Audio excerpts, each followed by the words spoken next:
to serve self is to serve all. So it's really that, you know. So I just I want to work with artists who are creating music that is of service of the people. You know what I'm saying? Because we need that. You know, we need that kind of music. Like we need storytellers. You know, we need people who are gonna be reflecting, you know, the stuff that's going around, especially right now. Especially right now, where there's just so much confusion, and so much confusion, and just so much chaos, and we need that. We need music. We need artists, you know. And it doesn't even have to be music yet. All forms of all forms of art, all mediums of art are needed and necessary. So I just kind of want to create a multimedia, multi-medium uh, collective that truly embodies and represents that, because that's revolutionary, and and and right now we're in dire need of that, for real. So what's up, everybody? My name is Randy. Um, Human first, but I do artist management. I'm from Pixley, California, and today we're here in Slick Rock. We're in Yokut territory.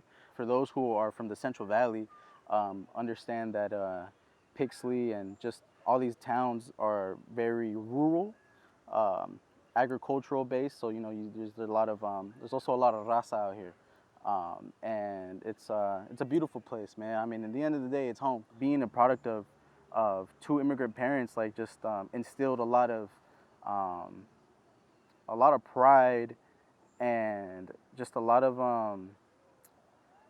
expectations I placed upon myself, you know, just because those expectations were already placed upon myself from my parents, obviously, you know. So when that's instilled in you, obviously you want to make them proud, right? Because they sacrifice so much. Whatever I do, whatever I'm pouring my energy into, it's always at 100%, just because I am a byproduct of my parents, you know, and who sacrifice so much. Like, dude, they haven't been back home. I'm 25. Like, they haven't been back home since then. Like, that's crazy to think about. And it's just like they came over here, you know, for a better life, you know, and that's powerful, and that's beautiful, and I owe it to them. One thing I will say, I don't subscribe to like the word Latino. Like, I don't like to consider myself a Latino. I rather just go either Mexicano or Chicano. In this point, and where I'm at right now, I'm a Chicano, right? Um, and the reason why I don't like to use the word Latino or Hispanic is because those are colonial terms that have been placed upon the people of Latin America, um, and and it completely erases us of our indigeneity. I've been an artist manager for like about 4 years now.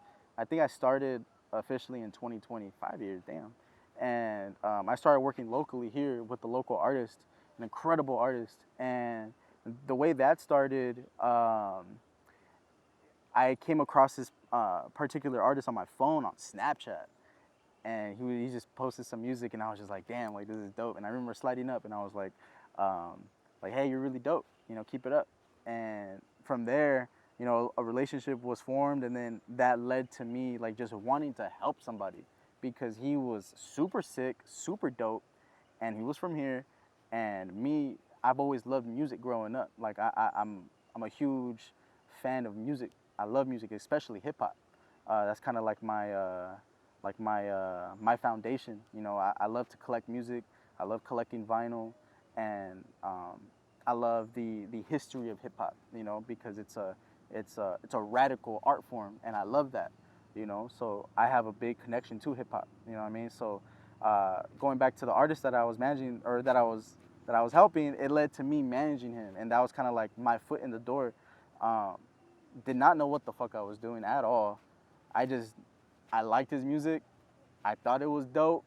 I wanted to help him, and that led to me just learning as I went, and and it was fun. That was the thing. It was fun, and it made me happy, and it made me fulfilled. And we were going everywhere, and I was just like, I want to do this. I want to do this. You know what I'm saying? And it's just like, I want to be the person behind the scenes that makes things happen for some really dope, incredible artists. You know what I mean? So like, a lot of people that I look up to is people like Dave Free, you know, Rick Rubin, and a lot of there's a lot of, and Brock Marciano, like a bunch of executives in the industry that are playing important roles behind the scenes. You know, um, they're the standard for me. Like that's where I want to take it. You know, I want to take it to the highest level. And yeah, 5 years later, I'm working with incredible artists.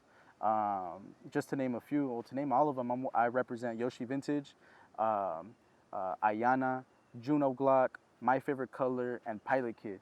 Uh, Yoshi's from Flint, Michigan. My Favorite Color's from he's from Pittsburgh, and Juno Glock's from Atlanta. Ayana from Ayana's from Ayana. Where are you from? L.A. Ayana's from LA.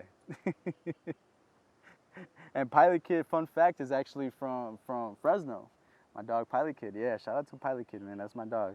And yeah, these guys are all just incredible artists, and I love working with them. And the reason why I love being an artist manager is because I love being behind the scenes, connecting the dots, and I love making things happen, and I love um, uh, contributing, you know, and those dots that I'm connecting eventually leading to incredible music being made, and that is what I find most fulfilling. And that's when I feel closest to creator, really, when I have those aha moments, when I kind of reflect and zoom out, and I'm just like, oh, if I didn't meet this person, it wouldn't I wouldn't have met this person, or if this door didn't close, this door wouldn't have opened, you know. And so when I zoom out and I think about that, that's when I feel closest to creator, because I'm just like I'm literally just, I'm really just um,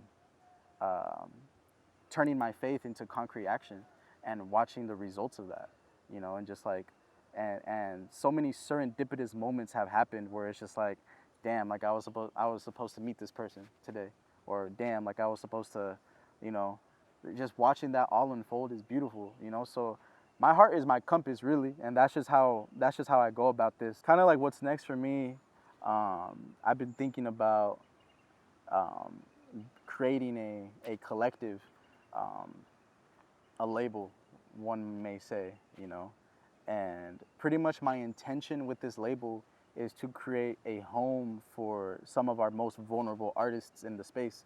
Um, I want to create a label um, that is home for artists who are contributing to the elevation of the collective consciousness of the people. You know, I want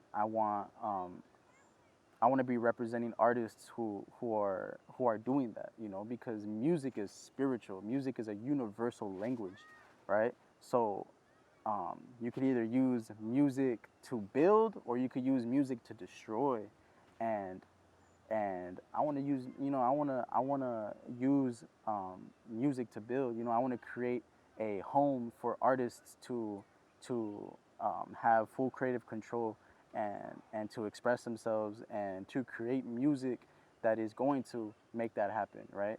Because artists are reflections of the times, and I feel like those artists are the most vulnerable ones. You know, artists who are saying something, whether it's about politics, or whether it's about just sharing their personal experience.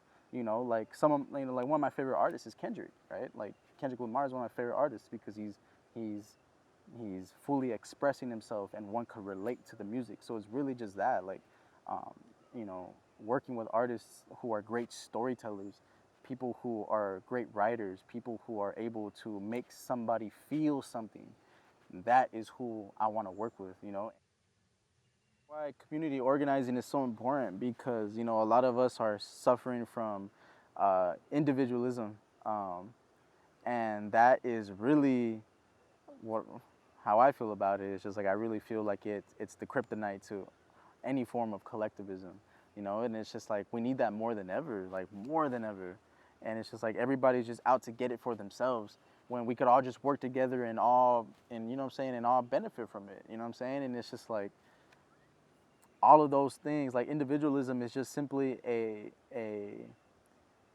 programming that has been instilled from colonization, you know what I'm saying. So it's just like it's important to recognize that. And it just goes back to what I'm saying, like if you don't know, like You know what I'm saying? Like if you don't know your roots, if you don't know where you come from, you're not gonna know where you're going, and and you have to know your roots and who you're rooting for. So we were deeply rooted in loving one another and being there for one another and being in unison for one another. You know what I'm saying? Everybody working together, and that's why it's just really important to recognize that and really come back to that. Like that's what it's all about. And I urge everybody to. Um, really just go inward for real, and recognize that that a lot of these things that we're dealing with, a lot of this confusion is has been instilled in us, and it comes way back. It comes from 1492. You know what I mean? And it's important to um, do the work, the inner work that is going to um, step away from these mind frames, um, and and these ways of thinking. You know what I mean? And it's just like it's not the way to do it. Um, we could all win. You know what I'm saying? We could all win together, and and and yeah, man, I think it's time more than ever. Um, yeah, that's my whole deal.